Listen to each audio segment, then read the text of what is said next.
Hello everyone, welcome to Teni Talks. How you doing? Thank you for watching. Till I'll see you in my next video. Stay safe, stay blessed. I love you. Bye. Explain now. Ẹ̀jẹ̀ yẹn àtọwọ́ yẹn ẹ fi mọ́tò lẹ̀ olórí fún. wẹ̀rẹ̀ tún yí wẹ̀rẹ̀ tọ́nu wẹ̀rẹ̀ tọ́ ṣé àlè dá gbogbo wa lórí irú ni.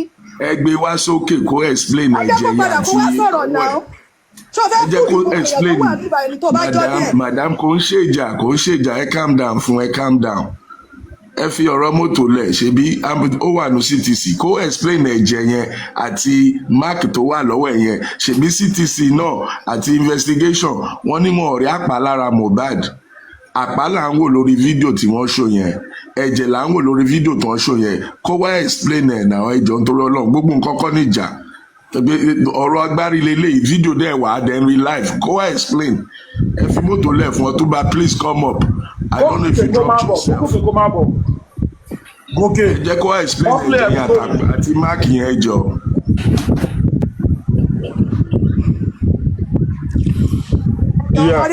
pàdé jẹ́ kí n sọ̀kalẹ̀ kọ́rọ̀ yẹn má máa jí wa náà. màmá tó ń sọ̀rọ̀ màmá tó ń ṣépè èmi ò ń ṣépè. èmi ò bá yín ṣe pé ẹ má jà wá lórí irú ẹ má ẹ jáde tó ẹ má padà sí ẹni sùúrù màmá màmá ò ṣépè bọ̀ ẹjọ́ rẹ̀ bá ti jẹ pa èpè.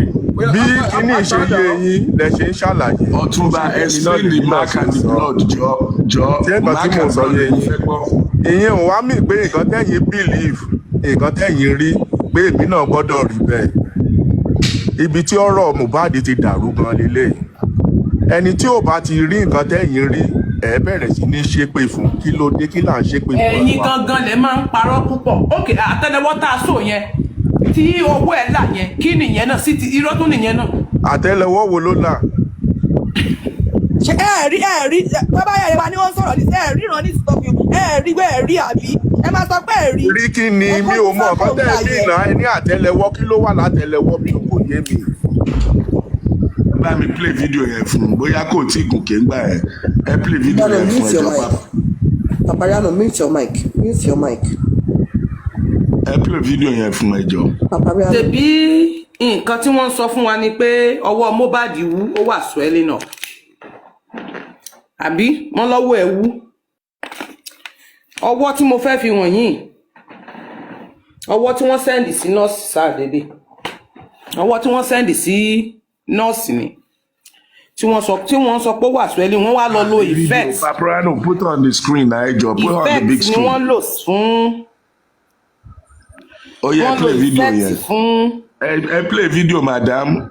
mi ń bọ̀ wọ́n lo effect fún ọwọ́ tí wọ́n ló wú ní o ọwọ́ tí ń tiní tán ló pa Mohbad lẹ́wọ̀ ẹ̀ wojú ṣé ọwọ́ yìí ní sẹ́lẹ̀ ẹ̀ wọ́wọ́ egbò tẹ́ ló pa Mohbad kọ́ ẹ̀ ṣé bọ́wọ́ tí ń tiní tẹ́ ló pa Mohbad ní ọwọ́ ní tẹ́ sẹ́ndì sí nọ́ọ̀sì tẹ́lẹ̀ sẹ́ndì sí nọ́ọ̀sì sọ́wọ́ ilé wà sọ ẹ̀ ní báyìí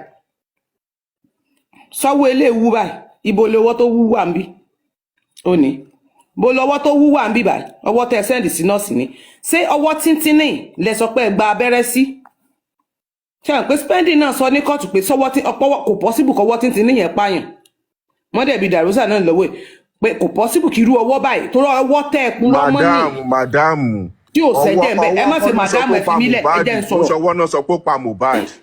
Ọ̀túnba ṣé bọ́wọ́ lẹ sọ pé wà lẹ sọ pé irọ́ ọwọ́ lẹ sọ pé irọ́ injection tó fún Mohbad àní ẹ dákẹ́ kí ló bí injection àní kí lè bí injection ṣé bọ́wọ́ lẹ sọ pé tí ẹ ní sùúrù injury tó ní tí Mohbad ní ló pa. má nìyí ẹ dákẹ́ náà kí ló máa ń ṣe yín injury ṣe bí injury tẹ ló ní ní ṣe bọ́wọ́ ìní injury wà injọ tẹ ló ní ṣe bọ́wọ́ ní sọ́rùn pé ní ṣe dì ní ṣe abẹ́ ní ṣe ó bò ní ṣe kàn ní. Sister Teni, fídíò tẹ kọ́kọ́ play lálàkọ́kọ́ yẹn tó show bí ẹ̀jẹ̀ yẹn ni kẹ́ gbé wá. ẹni Ibẹ̀ yẹn ló sùúrù fẹ́ kọ́ analyze ibẹ̀ yẹn. mi ń bọ̀ wá.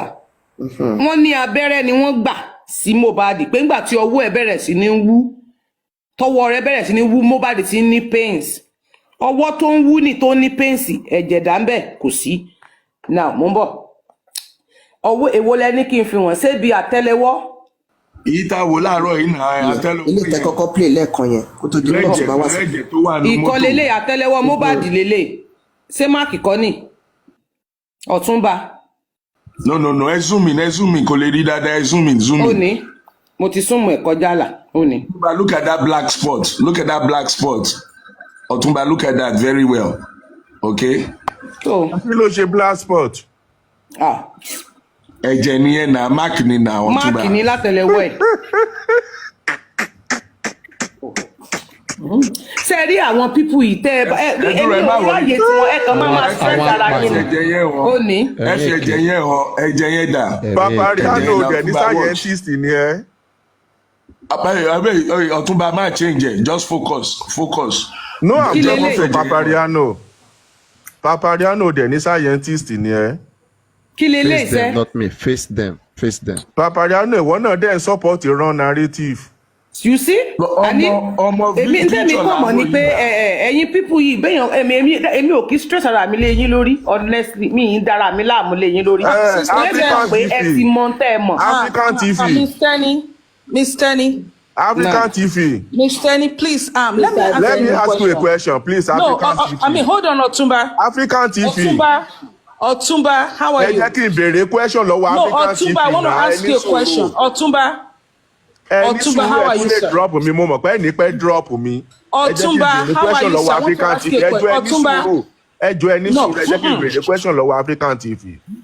African TV from beginning ẹ máa wo from beginning let it involve nínú case ní sùúrù ẹ máa wo. Ọ̀túnba focus wàá bẹ̀rẹ̀ question tó bá ti analyze ìgbà tẹ́jẹ̀ yẹn wá fẹ́ sáré show ìgbà tẹ́jẹ̀ yẹn fẹ́ show wọ́n wá sáré gbé kúrò ẹ máa wo bí ìhà rẹ̀ ní sáìdì bíbá ẹ máa wo. Òní ẹ máa wo bí sẹ́ẹ̀tì látẹlẹwọ́ yẹn báwọn ẹ máa wo bí ẹgbẹ́ sẹ́ẹ̀tì rí kó sáré gbé kúrò bẹ́ẹ̀ yẹn. Ẹ̀jẹ̀ nìyẹn. Ẹ jẹ́ kí n béèrè question lọ́wọ́ Africa. Ṣé ní gbogbo nǹkan tẹ́ ń sọ yìí tẹ́ ń show yìí ó yẹ kí African TV lè mọ̀ ń pa ẹ̀. Ẹ jẹ́ kí n béèrè question mi lọ́wọ́ African TV ẹ jọ̀ọ́. Oya African TV lè máa fi ń dájà rẹ̀. Okay, African TV from beginning mo believe pé involve nínú kéèsì. From beginning. Báwo mo ṣe involve mo mọ̀ ń pa kéèsì mi ò involve. Ẹ̀yin àti bàbá Mohbad ẹjọ́ close ẹjọ́ sọ̀rọ̀ kẹ́ tó wá láti Belgium. Ó ní mo ti jẹ́ kó gbọ́ pẹ̀lú nǹkan tí bàbá Mohbad lóun rí. Ẹ̀jẹ̀ yẹn lẹ́ńwò yìí wọ́n sáré wá gbé kúrò. Ẹni sùúrù wọ́n béèrè question kan ní wọ́n béèrè àwọn question kan ní ẹni sùúrù. Ẹ má ní sùúrù kò sí tán lè sọ fún yín tó lè ní o stress lórí yín tí torí ẹ máa ń fúnyàn ní ẹ̀yin tíìmù yẹn máa ń fúnyàn ní tọ́ táìmù èmi mọ̀ yín ò ní. Nǹkan téèyàn fojú rí ó yàtọ̀ sí nǹkan tẹ́ ń ṣó ń bí báyìí. Ẹ jẹ́ ká béèrè lọ́wọ́ African TV àwọn questions tó béèrè lọ́wọ́ bàbá Mohbad kó tó máa sọ fún bàbá Mohbad. Ọ̀túnba sórí ẹ̀jẹ̀ sí àbó ẹ̀jẹ̀ yẹn sọ African TV sórí ẹ̀jẹ̀ àbó rí ẹ̀jẹ̀ yẹn sọ lóko tó rí ẹ̀jẹ̀ African TV wọ́n béèrè lọ́wọ́ bàbá Mohbad wọ́n ní sórókù ọmọ ẹ̀ ó lóun rí ó describe aṣọ tó wọ̀. Bọ̀ bàbá náà sọ fún pé òun rẹ̀ jẹ́ àbúrò ìyá Mohbad náà sọ pé òun rẹ̀ jẹ́. Ẹ ní sùúrù. Ẹ wo èmi ò like argument man yìí ẹ lọ ẹ máa ní bọ́ọ̀lù ẹ bọ́ọ̀lù ẹ̀yìn tẹ́ bá ti ń argue ẹ bọ́ọ̀lù ẹ máa argue mi like argument ẹ máa rò kọ́ ẹ̀jẹ̀ bímọ sí ìròbí má nìyí lè pọ̀ ju ọmọ rẹ̀. Ẹ ṣáà ní sùúrù ẹ ṣáà ní sùúrù lórí àwọn dáṣọ tó jẹ́ pé tẹ́ bá rí òótọ́ ọ̀lẹ́ máa ń parọ́. Màmá yẹn ní sùúrù. Ẹ jẹ́ kó máa gbé ẹ má sọ̀rọ̀ mọ́. Ọlọ́run jẹ́ kí gbẹ̀yìn yóò dá Ọlọ́run jẹ́ kí gbẹ̀yìn yóò dá irú yín lẹ̀ máa ń padà fẹ́ gbàlẹ̀ láti. African TV. Ní ọ̀rọ̀ tó wà lẹ́rìn. Kí ni àwọn questions tẹ́ ẹ béèrè lọ́wọ́ àbá Mohbad nípa ikú ọmọ ẹ̀ nípa ìkan tó rí. Because ní quest wọ́n béèrè lọ́wọ́ àbá Mohbad wọ́n ní sórókù ọmọ ẹ̀ olóhùn rí ó describe aṣọ tó wọ̀. Wọ́n ní sórí bó ti rí injury the only injury tí bàbá Mohbad describe. Bàbá ò sọ̀rọ̀ nípa injury yẹn lọ sí. Tẹ́ bá ní bàbá Mohbad ò sọ̀rọ̀ nípa inquest ó yẹ kán drop pé kò sọ̀rọ̀ nípa injury tí Mohbad ní ó yẹ kán drop yín lórí platform yìí. Kí ni question ẹ ọmọ kí ni question ẹ sọ̀rọ̀? No, African TV ẹ hold on Papariano madam tó ń sọ̀rọ̀ yìí tó bá ní bàbá Mohbad kò sọ̀rọ̀ nípa injury tí Mohbad ní inquest ó yẹ kẹ́ drop ẹ. Wọ́n ti dírẹ́sì fún injury tọwọ́ náà ó lọ́wọ́ náà sọ pé ó ṣẹlẹ̀ sí pé wọ́n sọ pé ń jẹ́ pé ó ṣe léṣe láti bàbá Mohbad lóhùn ni wọ́n ní mo ló ti ní injury ó tún describe ó tún fọwọ́ kan side ibi tí Mohbad ti ní injury. Ẹ ṣe bí nǹkan tí wọ́n sọ fún ni kò rọ́mọ náà ẹni tó sọ pé tiẹ̀ ń bá wọn tí wọ́n sọ kalẹ̀ fún ó náà tiẹ̀ ń bá Mohbad wọ́n tí wọ́n sọ fún. papariano jọ mo fọlọ́run bẹ́ẹ̀ drop ó madam. náà ti wọṣọ fún wọn ti ẹ̀ ń bá mọ̀ ẹ̀ wọ́n ti wọṣọ fún wọn ti fòkú ti nínú. ẹni tó make analysis madam yìí kò fọ́lọ́ nǹkan tó wà ní kwẹ́sì àwọn tó ń fún àwọn èèyàn ní wrong narrative lélẹ̀. ó náà ti wrong narrative kọ́ ẹ̀yin gangan lẹ̀ ń kúrò ẹ̀yin gangan ló ní rọ́ọ̀kẹ́ lọ madam sùn. yìí tún change nǹkan tí bàbá Mohbad sọ. mo ti bàbá sọ wípé wọ́n ti wọṣọ fún wọn ti ẹ̀ ń bá mọ̀ ọmọ òun tó lọ́ọ́ Ọ̀túnba ìwọ ló ń yí ọ̀rọ̀ up and down. Gbogbo ilé ìjọ sọ ọ̀rọ̀ social media lẹ́ ń sọ ẹ lọ ka sí. Wọ́n fi ẹ̀jẹ̀ ẹ̀ onọ̀rọ̀ social media. síìtì tó yẹ pé ojoojúmọ́ tẹ bá ti rí pa àti mú àwọn evidence kan jáde síìtì tó yẹ pé tó bá ti lè rí àwọn evidence kan tó bá ti rí pa àwọn jáde àwọn tó lọ ẹ̀dítì CTC wọ́n lọ ẹ̀dítì ẹ̀ èyí tó jẹ́ pé ẹ̀ ń fún àwọn CTC lówó tẹ̀ fi lọ ẹ̀dítì gbogbo information tó bá wà ń bẹ̀ ẹ rò pé àti ní lọ́wọ́ àká ìròyìn ti pọ̀ jù tẹ lọ sùn. nǹkan tí bàbá Mohbad sọ. àwa ti mọ̀ wípé sẹ́rímánì yẹ ẹ̀ lè tọ́jú ọmọ èmi mọ̀ irú yín lẹ̀ máa ń fọmọ kalẹ̀ ẹ̀ lè ní bùkátà lórí ọmọ. ìyá ìṣúná korúkọ yín ọ̀rọ̀ tó wà lẹ́rìn tẹ́ evidence tó wà igi mú yín tẹ́ tó ń parọ́. Madam àwọn tó Teni máa ṣẹlẹ̀ bímọ bíi mẹ́ẹ̀ẹ́dógún irú yín tẹ́ Madam tó wà Teni lórí ẹjọ́. ṣe ní nǹkan tó yà mí lẹ́nu pé ẹ wọ ẹ jẹ́ kẹ́lómi sọ̀rọ̀ máa nìyí Ọ̀túnba ẹ jẹ́ kẹ́lómi sọ̀rọ̀ ẹ dákẹ́ ẹ jẹ́ kẹ́lómi sọ̀rọ̀ ọ̀rọ̀ yìí ò make sense ẹ jẹ́ káwọn tó wà lókè sọ̀rọ̀ ẹ jẹ́ kẹ́lómi sọ̀rọ̀. Yes. papariano Ọ̀túnba I'm mute. very disappointed. and papariano máa sọ YouTube pé the scientist platform. scientific Papariano platform dẹ́ àláwọ̀ ní kẹ́ máa wá bíbẹ̀ kẹ́ máa láti manipulate wá ó yẹ máa bọ́lẹ̀ láti ó wá yá máa mo fẹ́ change mo fẹ́ kọ́ ó yá ilẹ̀ gbà ẹ má da orí ẹyin tẹ́ bá ti ń dorí mi rú ẹ má mórí fọ́ mi Gbogbo wa mi ilé ájú kò mo fẹ́ sùn. sáfọ́júnú wa kò sí afọ́júnú wa ẹ̀jẹ̀ la rí inú picture yẹn sìn ẹ̀jẹ̀ la rí kò ẹlòmíì sáfọ́júnú ní wa kó gòkè á fáwọn ọmọ ẹyin bẹ́ẹ̀ bá ń pè bàbárí àbúrò bẹ́ẹ̀ bá ń pè tó bẹ́ẹ̀ pèsè lẹ́ sanwó fún tẹ́ fẹ́ máa fi jẹ́ kó máa Madam Teni, Madam lálẹ́ tí Teni, mo wà ẹ jẹ́ bíbá ká- bàbárí àná ò ní rí owó Ẹ ní kan bàbá máa sùúrù jà ká ní wọlé gbọ́ra wa ní kó yé. moderator. Aunty Teni, Madam Teni calm down. Aunty Teni ẹjọ́ Calm down.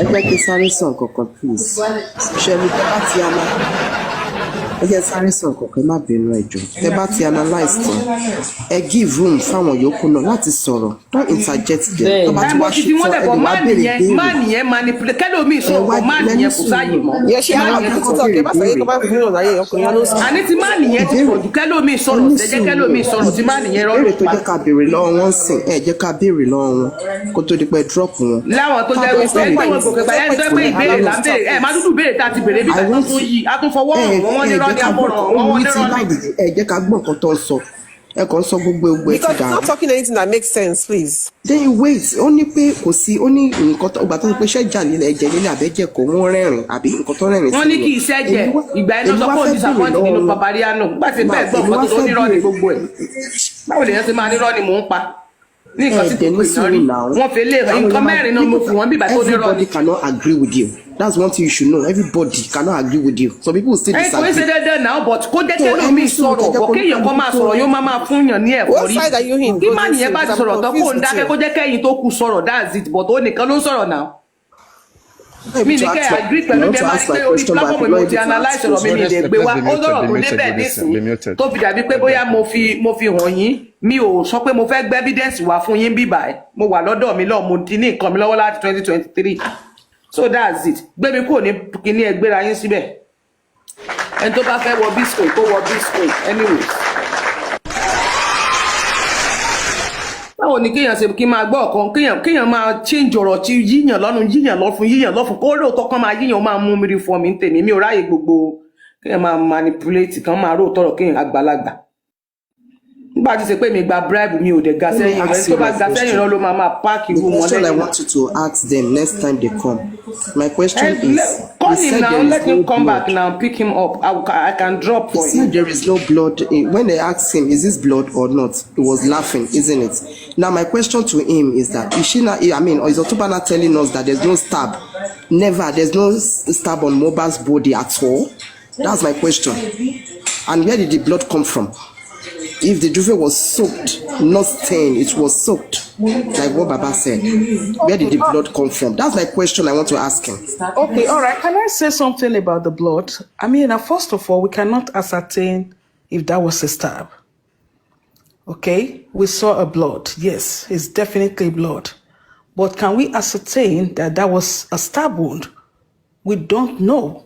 If it's a stab wound, except the forensic can say that is a stab wound. Do it better again. Don't do it. There is a blood, but we cannot actually say if it's a stab wound or not. So let's not, let's be careful because we don't know. We weren't there.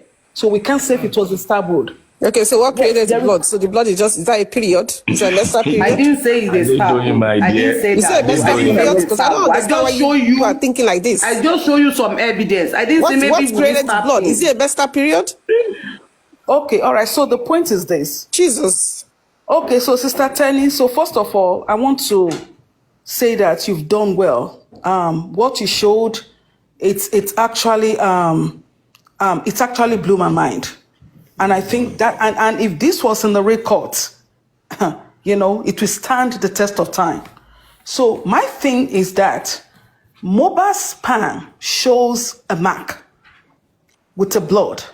But the point is that we cannot really tell what kind of stab, or if it's a stab wound, if it's a bottle wound, or whatever it is, we cannot tell.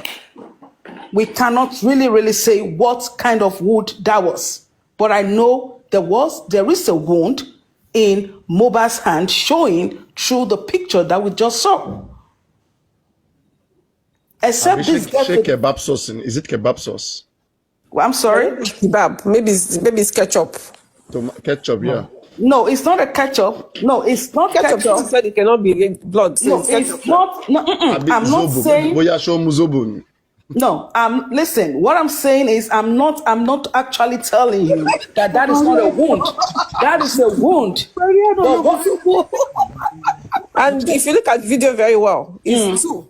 There's one on the palm, and then when Sister Teni was showing it, there was another one that was like probably dripping from the neck or somewhere. So look at, see, the thing for me is that's I'm frustrated. Let's stop pretending. You can see these things, it's visual. Yeah, okay. But we can't tell what kind of food it is. So let's stop fooling ourselves. This is what I think. Sorry, my dear. Sorry, Paprano, please. Paprano, let me talk to you, Paprano. Madam Teni, please print this thing out. And I'm going to encourage everybody and anybody that plans to be in the inquest. When there is room for anyone to ask a question, which they do every now and then in the inquest, just bring the picture up and tell the honorable judge. Where do we get the money to fund it, to print all of those things? Paprano, forget money. You can print this thing on your own for 200 or 400 naira. If anybody needs it, I'm not in Nigeria, so I cannot be doing that. Who says they're not in Nigeria? We can contribute and get it done. Yes, we can. No, those go, me, I will go. Okay, maybe by the time they open, I'm not in Nigeria. But if I'm in Nigeria, I will print it myself. And when there is time to ask question, bring this picture up and say, Honorable Judge, they claim there were no marks on Mohbad's body. Can the world see this picture, and can the defense explain this blood and this vehicle story? This is how you beat people in their game. Print the picture, give it to those like Perkins, Arifa that will be in court.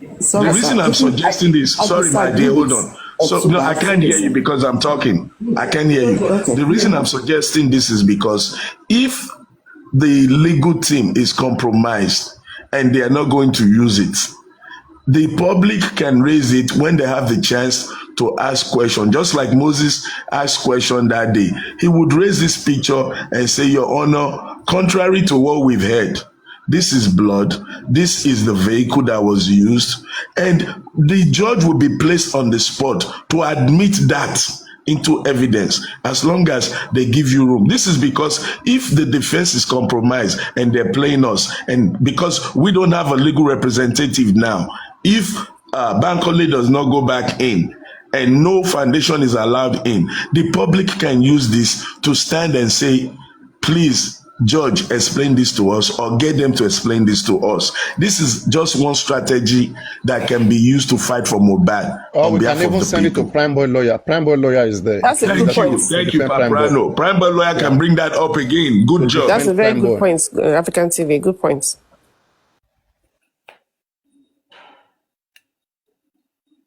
Let's clap for African TV. Blood is blood. There is no color in it. Your laughter, Otumba.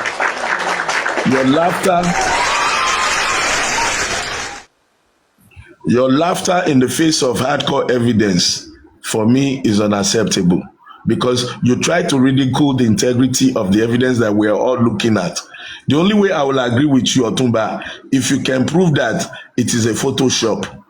As long as that video shows what we saw, it contradicts everything we've been told, that there is no mark, no marks on Mohbad's body. We have seen a mark. Remember, I was the one who said, Baba Mohbad and team, go to look at the corpse in the mortuary to identify if there are any marks on your body, on your boy's body. That is what we are seeing now, that they